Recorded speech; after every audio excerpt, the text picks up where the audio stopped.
if it isn't my favorite band of heroes back from another adventure. I can see you all made it again, gods love ya. But you look, how can I say it tactfully? You look chewed up and spit out, and pardon my saying so, but you don't half stink.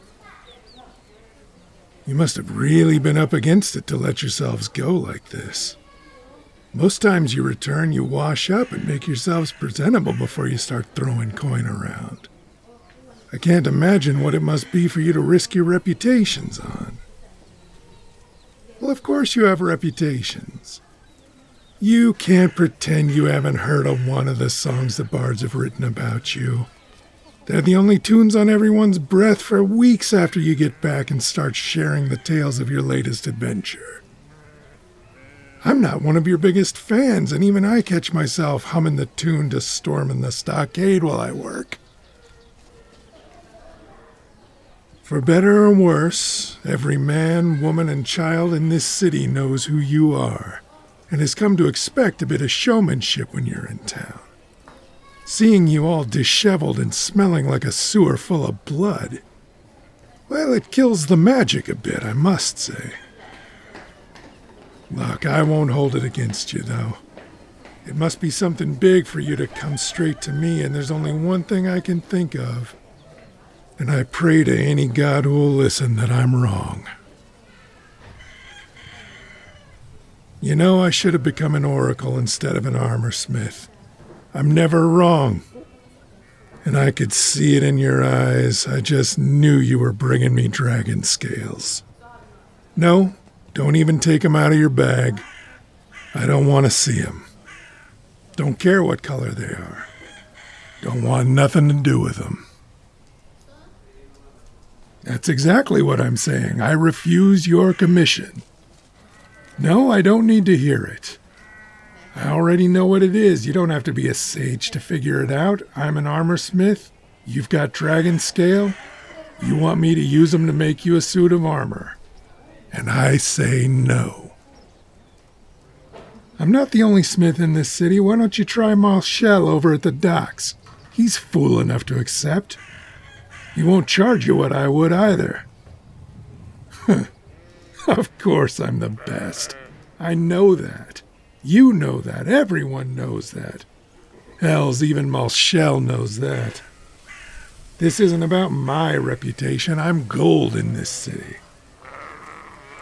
Yes, professional pride and all that nonsense. Sure, people would point to your new armor and I could say, I made that. You know what else I'd be saying? It was the last thing I ever made.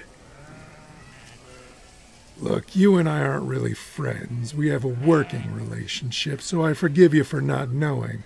But I've worked with Dragon Scale before. Some 20 or so years ago. I was young then and much stronger than I am now, and that scale nearly broke me. I lost 3 hammers and I had to pack my wrist in snow for a month. The good thing about working with Dragon Scale is that it's so rare nobody can tell when it's a shit job. Think about it for 1 second. You killed a dragon. You. Professional adventurers with years of experience and a set of tools for the job. And look what it did to you. Now, imagine going at that big lizard with nothing but a smith's hammer. I don't have a set of magical butter knives to help me get through those scales. It's just these arms, this hammer, and that anvil. And like I said, these arms aren't what they used to be. Also, it's dragon scale, which means it takes way more heat to soften it up than a regular forge can provide. No matter how hot I got it, it was like banging on a plate of cold iron. Oh, you could make it worth my while. I doubt that. Like I said, this would likely be the last thing I'd ever make, so I'd have to charge you enough to set me up for life. No, I'm sure you've got the silver. Hells, you probably have the gold and the platinum too. But you're overlooking one very important thing. You lot make a mess of this city every time you come through. I'm not angry at it. You've earned every coin as far as I can tell. It's just that when you start spending them, the whole economy puffs up like a hog ready for slaughter. And when everybody's got that kind of money, it doesn't go as far as you think. You know what an egg cost after the last time you were in town? 1 gold piece. Not 2 copper, like usual. Not silver, but gold. Do you remember what you paid me for that armor you got on now? I do. It was as much as I make in a year. You were quite generous. Now, guess how far all that money went? 3 months. Prices were so high from all the coin you dropped on us that we barely made it through that winter, 'cause you can't eat coin. It wasn't until the nobles caught on and taxed us back down to normal that everything evened out for us commoners. So all you really ended up doing was making the duke, the counts, and the local barons richer. The long and short of it is that in order to make it worth my while, I'd have to charge you so much that even you would balk at it. So you see, we're at an impasse. I'm sure you had your heart set on a new dragon scale outfit, but I can't help you. Like I said, try Mulshell at the docks. What was what I said earlier? About the tools. Oh, right. You're adventurers. You have special tools to help you do your job.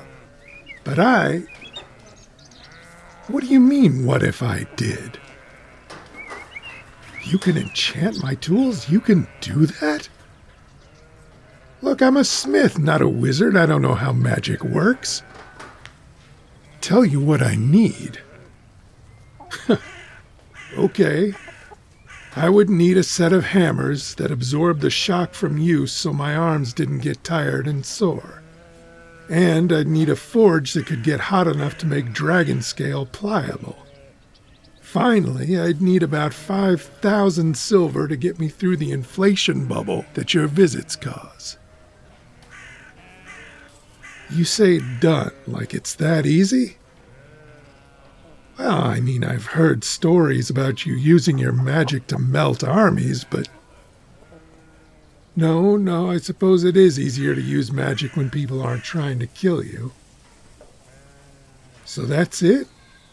I give you my tools for 7 days, and you give me back an enchanted set that I can use to work dragon scale. And a set of stones that I can throw into the forge to control the temperature of the fire. And then I make your armor for 5,000 silver? Well, I'd say you have a deal.